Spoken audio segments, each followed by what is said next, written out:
Hi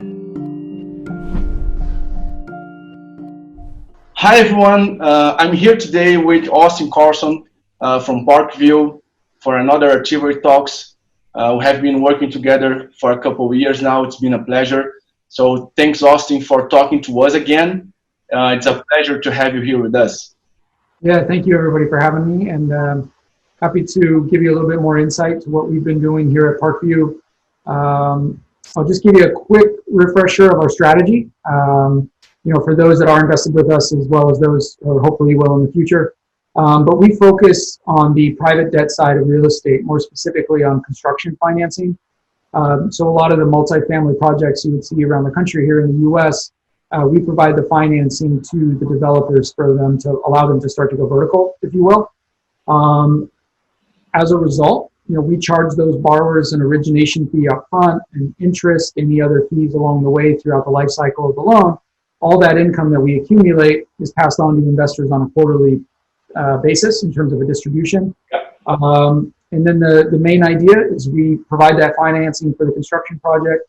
Construction moves along over a 18, 24-month period of time, for example. If they're finished with construction, they either pay us off, they sell the asset, they get a refinance to then pay us off. So our exit of each project comes from a multitude of different ways.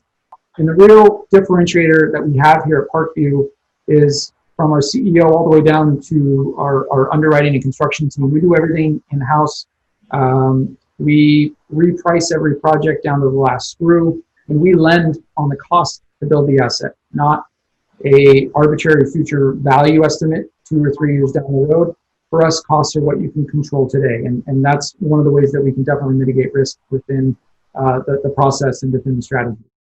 We started investing in private debt between 2018 and 2019, adding this type of asset to increase protection and also to reduce volatility in general of our clients' real estate portfolio, right? So it seems that we got it right with this strategy, and also with you choosing Parkview to go with us alongside in this.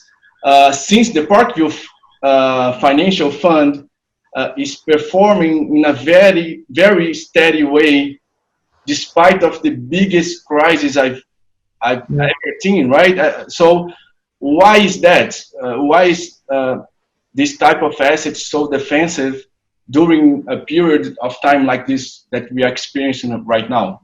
Yeah, great question. Starting about 3 years ago, we started to believe that the bull market cycle was starting to get a little long-winded. We were a little early to that decision, but it worked out in the long run. And what I mean by that is we started to see certain things within our side of the real estate business start not to make a whole lot of sense. For example, future price valuations that third-party appraisals or other lenders in the marketplace were giving projects, to be completed in a couple of years. That future value estimate was extremely elevated.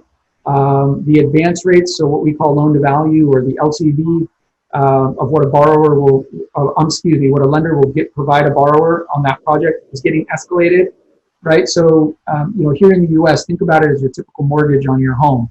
Right, the LTV rate that a bank will give you is around 80%. So you need to come in with 20% equity. So for us, we come in with we'll provide up to, call it 60-65% of future value.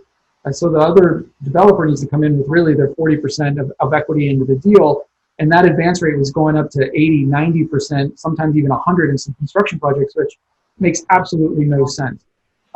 The other thing we really started to focus on also is we shifted the exposure of the portfolio into more multifamily assets, so apartment buildings, right? No matter where you are in an economic cycle, people are going to walk away from the home that they own, and they're going to live somewhere, and then they start to rent.